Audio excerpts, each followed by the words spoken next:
En sixième, un garçon qu'on va appeler Baptiste vient me voir dans le car et commence à me faire des disquettes. Au début, je disais rien parce que je le connaissais pas, mais au fur et à mesure, j'ai commencé à l'apprécier. Il m'a avoué aussi ses sentiments, mais au fur et à mesure qu'on sortait ensemble, il devenait de plus en plus bizarre. Mais du genre soulever ma jupe, regarder mes sous-vêtements, ou même regarder sous mon t-shirt et il disait qu'il...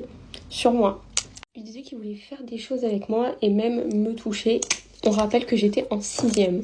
Il a réussi à plusieurs reprises alors que je voulais pas et il me forçait même à l'embrasser.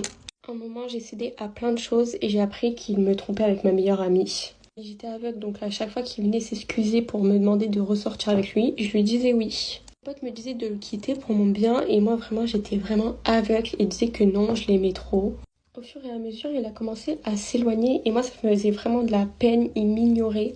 Il me mettait en remis, il prenait même plus de mes nouvelles et il l'avait jamais fait auparavant. Un jour, j'ai décidé d'aller le voir pour avoir des explications. Il m'a dit que ça faisait un moment déjà qu'il m'aimait plus et que pour lui, j'étais juste un jouet.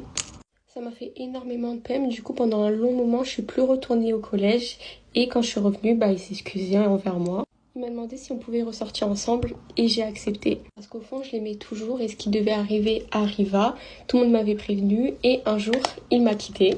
Évidemment, je me suis mise à pleurer et j'aurais dû écouter mes potes.